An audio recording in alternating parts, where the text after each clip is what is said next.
up, rock stars? It's Rox, and I'm coming to you today with a review for Love and Hip Hop New York, Season 8, Episode 7. You guys can see how I did the color this time. The lighting is better. So I had put like the paprika up on the top and like this ginger spice on the bottom, and then mixed in some orange, Orange Blaze, I think.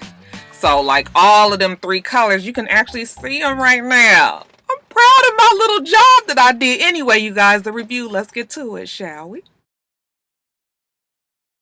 All right, you guys, so the show opens with Mariah Lynn's new hit. Would you like to hear it? I gotta get in the beat, y'all.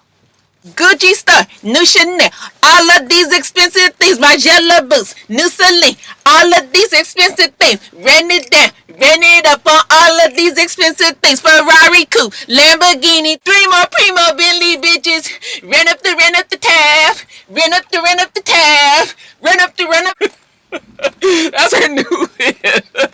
I was like, oh Lord, not another fucking song to learn, you guys. That wasn't too bad, but I was just like, girl. Now, we do usually like some of her, her more ratchet songs, but this one I was just like, okay. But maybe real loud in the car. When you drive it, that shit might bump. Anyway, Remy goes to visit her at the studio. She get a little kick out of old Mariah, a little tickle.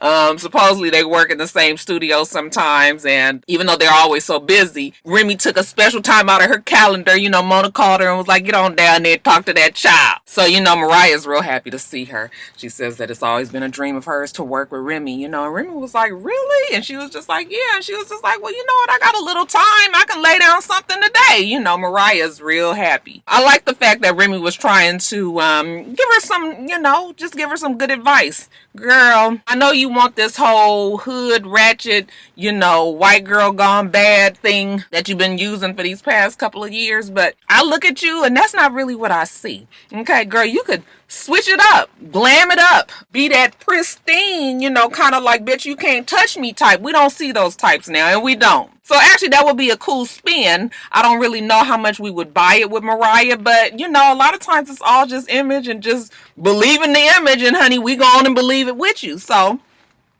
possibly. I'm not sure if Mariah was really feeling that glamour girl, sleek advice that Remy was giving her, especially since she tells her right then that she wants to get her titties done and her ass done because, she feels like everybody is always talking about her. And I was like, well, that don't really go with the look that Remy just told her. But whatever. Remy was like, okay, I mean, I'm not going to never say people shouldn't get plastic surgery or whatever, but, you have to do it for you, not because everybody is talking about you, okay? Bump what everybody else says. You got to be comfortable with your body first, and then you can go on and make the adjustments. So is it for you or is it for everybody else? So she put a little something on Mariah Lynn's head for her to think about. But I guess Mariah makes up her mind, and next we see her going to good old Dr. Miami. When is Dr. Miami getting his reality show? He be on all these shows. He obviously would like to have one, considering he's always on Snapchat putting all his surgeries on there. So she goes to Dr. Miami. She's going to get her boobs done. She wants them to be up. She don't want to have to wear a bra. I'm thinking she probably didn't need to wear a bra anyway. She was very small, but okay. Okay, she's concerned about whether or not somebody will be able to suck her titties. I said, can you not be worrying about somebody sucking on your damn nip while you sitting up there about to get these damn titties done, girl? He says, let's wait a month. Okay, not even a lick, not even a flick. But whatever, she says she's ready for this surgery. She thought long and hard about it. It is for her. And that's what she's going to do. So we'll see what Mariah's new boobs look like next week, I suppose. Switching back over to Remy, though. Remy is in good spirits. Shit is going really well. She's happy with her store and her music and all of that. Remy was like, I'm doing all this work, and you sitting around not doing one simple thing. You had one job, which was to find the doctor that is going to do this IVF, and you ain't called nobody. Pap was just like, really? You trying to blame this on me? I mean, it's obvious that you're not really vested in this. And she was like, what are you talking about? I'm not vested. I told you to call the damn doctor. I've been busy. I've been working hard. And you mean to tell me that you can't do that one thing is just get in touch with the doctor so I can show up? I said, oh, Remy. That bitch she pulled the old Jedi mind trick. I said, girl, we don't don't see the women do it too often, but when they do it successfully, girl, you can't do nothing but just look and awe. She flipped that shit on Pap like, I'm trying to fit the baby in my schedule. I just told you to go on and get the damn appointment so I can get on over there and have this baby real quick, and you just fucking around, okay? Pap was like, action speaks louder than words, Remy. You know, I gotta see that you really want it. She was like, I do want it. Don't be trying to blame this on me. I'm busy. You ain't doing shit. That's what she might as well have said. She didn't say that, but I was like, girl, you skating real close to them words. Don't fuck around and have a real argument up in this bitch. We done threw everybody out that damn house. Pap was just like, look, I'm not gonna take this. You're not gonna blame this on me. She was just like, look, find a doctor and then we'll go from there. So I was like, I guess you better find the doctor, Pap. Remy don't want that baby. We say that Pap isn't working, but Pap really is working. You know, he got that back on my bullshit. Hey, back on my bullshit. Hey. You know, he has that song with Jacquay. So he goes and catches up with Jacquay, you know, see what's going on with his new protege. They meet up at a sneaker store. And I said sneaker in honor of New York, even though in LA we call it tennis shoes. See, I be trying to work with y'all. But anyway, they meet, you know, they talking, big upping each other, you know, working hard on their careers and whatnots. And then they get around to Jacquay's, you know, current anguish, which is Sophia Body. And how she been fucking around with LL Lame James. Shout out to the rock star that gave me that name for Lame James. I said, girl, that is always gonna be his name. You want to know what LL stands for? That stands for Loser Late Lame James. LL Lame James. I love it. You know, she seems to be fucking around with LL Lame James because, damn it, she done got this dog. She done brought it to the house. You know, he gave her the dog. And Pap was like, what? She got a dog from him? Well, I mean, at least she didn't lie. That do account for something. She told you exactly where the dog came from. And Jacquay was like, so what? Give a fuck where the damn, she don't tell me if she brought the damn dog home. She can't be cheating around with this man that's still living in the same place with me. Pap says, well, how do you know that she's messing around? Did you talk to her about it? No, I ain't got time to be talking to nobody. Okay, the streets is telling me. I said, boy, niggas will listen to the streets before they listen to their woman. So Pap was just like, well, I mean, I guess you know better. Trying to put you up on this black love game. But, you know, if you feeling like that, there ain't nothing I can do but step aside and let you feel like that. In the meantime, Pap says, it's always going to be something, though, okay? I got my own issues as well. We trying to have this baby, you know, it ain't really going as smoothly as we would have liked it to be. So just don't think that it's just you. Everybody has their issues. Now, Jacquay and Sophia meets later. You know, Sophia said, you know, I feel like that last little time we was together, you know, that shit was all a lot of, you know, it just was crazy. Jacquay was upset, emotional. Now that everybody calmed down, you know, maybe it's time for me to meet up with him, you know, have a discussion and figure out what we can do. So she was just like, I'm sorry, you know, for bringing home the dog and telling you it was from LL Lame James, okay? But I also feel like you owe me an apology because you just went off on me for no damn reason. Like, I ain't do nothing. Jacquay was like, bitch, what you say? You out here running around and filming videos with old boy knowing that I didn't want you to do that. And she was just like, it was just a video. He don't want to hear it, okay? She was like, see, we done went through all of this. I done missed your birthday and everything, okay? But I got you some stuff. Oh, the fuck well. She go in her car and she bring out the LV bags. You guys know how I feel about that. Okay, and she was just like, this is for you, special. And he was like, nah, baby, I don't want that. Take that shit and give it to your new boo. I saw that. I said, what the fuck is going on with Jacquay? He one of them ugly niggas that make you think that you ugly. You give them a damn chance and then all of a sudden they mistreating your ass. You be like, nigga, am I ugly? What the fuck is going on here? You got to reevaluate your whole facial structure. Do you see me? I'm doing with child. I said, girl, let his ass go. The nigga look like he got bad breath anyway. Oh, crusty, dusty ass nigga.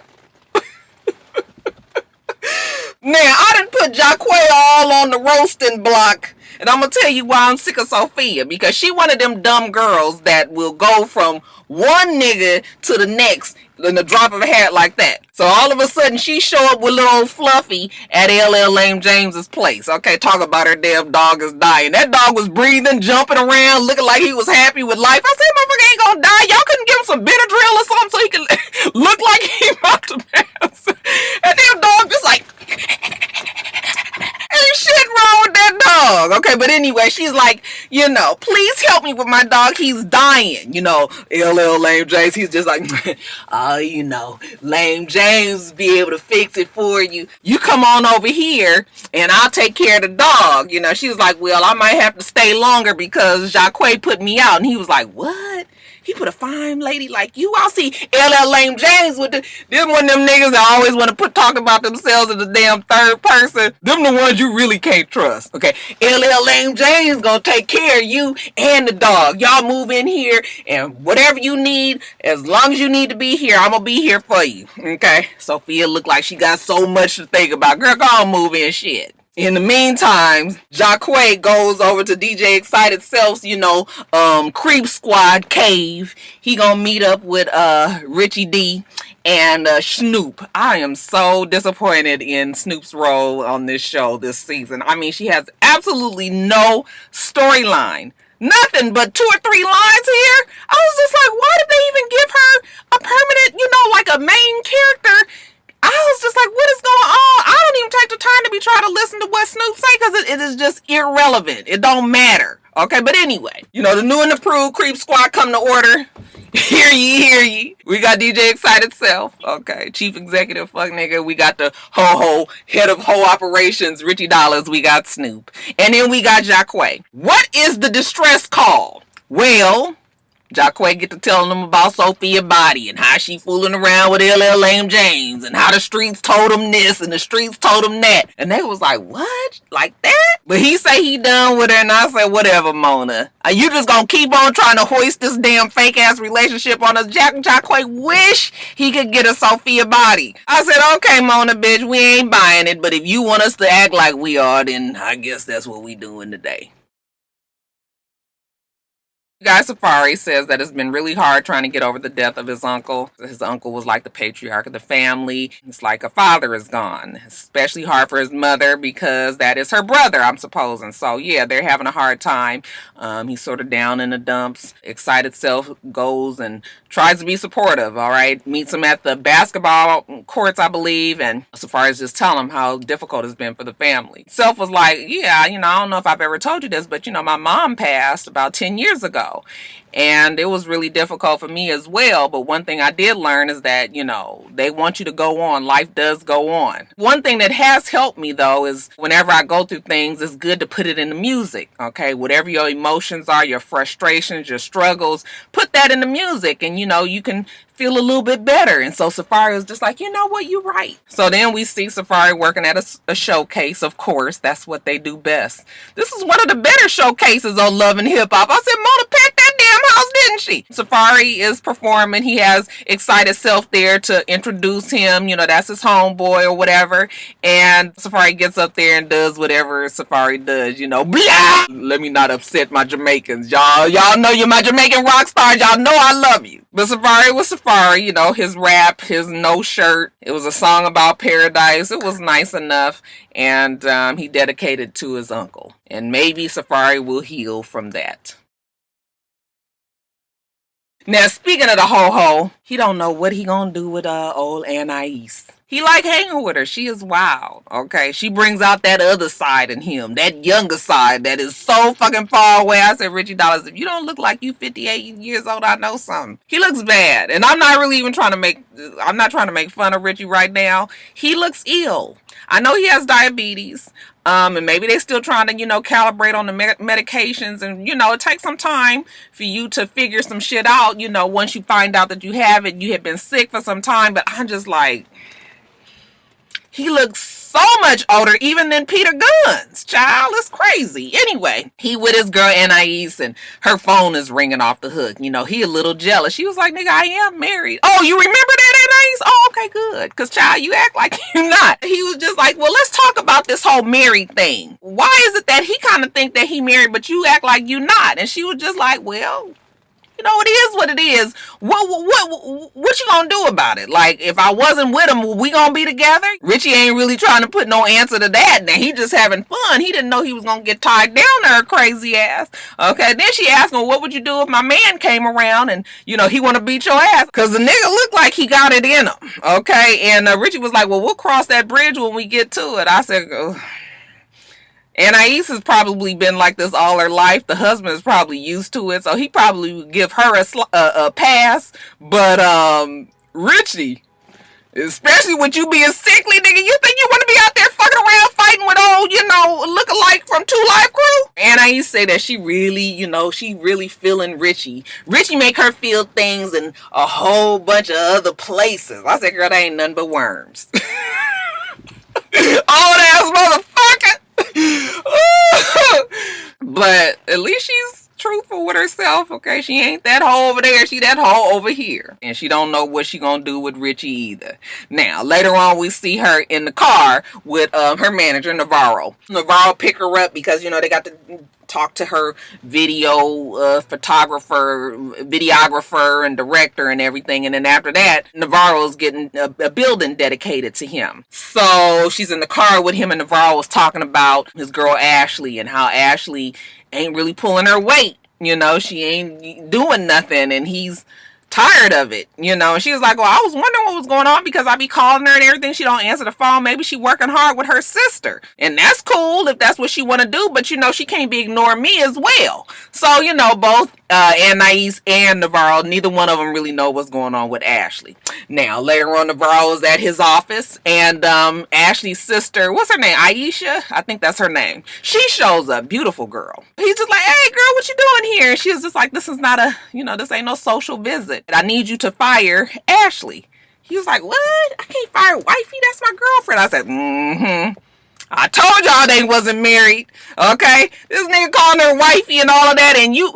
See, ladies, don't let him do it. Don't let him do it, child. But let me keep on track. She was like, she ain't doing her work. She ain't answering the phone. I can't never get in touch with her. I'm not doing what I need to be doing. You need to fire her. I'm thinking to myself, like, girl, that's your sister. Why don't you fire her? Navarro says, well, he don't know what he gonna do. He can't have no unhappy client, but he can't have no unhappy wifey either. Okay, so this is a problem that Navarro has. Now, fast forward to the dedication. I said, look at you with your Serena Williams ass getting a damn building. What was the building for, y'all? They ain't never said. Anyway, he says the dedication meant a lot. A lot of people was there, family, friends. We had even old Willie Wop had showed up to lend his support. Anais is there. Old man Richie Dollars, the ho-ho, he's there. Okay, everybody is representing. Navarro sees Richie and Anais together and was like, what y'all doing here together? Like, what's going on? And they was like, well, and he was just like, oh, you guys seeing each other? Like, oh. That shit is not cool. Like, I don't need this kind of drama in my life right now. While he's sitting there talking to them, Aisha walks up. And Aisha still got an attitude. Have you talked to my sister? No, I ain't really had a chance to talk to her yet. She want to have a deeper discussion with Navarro, and Aisha standing there. She was like, can you excuse us? Have you been drinking? And Aisha was like, excuse me? No, I have not been drinking, bitch. Okay? She was like, can you go away? And then, she started up the whole thing about, I got way more going for me than you do and all of that. I was just like, now, I ain't never heard of Aisha. I hadn't heard of Anais, but many of you guys have, and told me that the girl is talented. So, Aisha, girl, we need receipts, baby. Anais, she's so fucking funny. She walks out. She's like, okay, girl, you cute still, though. Okay, you a bitch, but you cute. I ain't gonna even go there with you. So she walk off, and sister is giving Navarro all kind of grief about how he need to fire Ashley. And of course, Anais overhears it. Oh, what is this that they're talking about?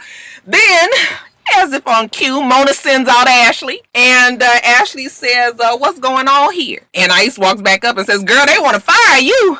Oops, did I say that? Ashley was like, what? Okay, Navarro's upset that she said it. She was just like, what you mean I'm fired? Navarro's like, no, she ain't meant it like that. And Aisha said, yes, I did mean it. You need to fire her because she ain't doing her damn job right. Once they get Anais out of the way, out the picture, then they discuss amongst themselves how, Ashley ain't doing her damn job, and Ashley mad that they talking about her behind her back, and, she pissed at Navarro, and I said... This real stupid right here. Okay, Mona, this the best you can do. Bring on Miami. Get off here. Make sure you rate, comment, and subscribe to the channel. I'm itsrox. Channel is for itsrox. Everything else I do will be in the bottom bar. All right. So I hope that you have a wonderful, wonderful rest of your day. I plan on doing the same. Till next time, rock stars. Bye.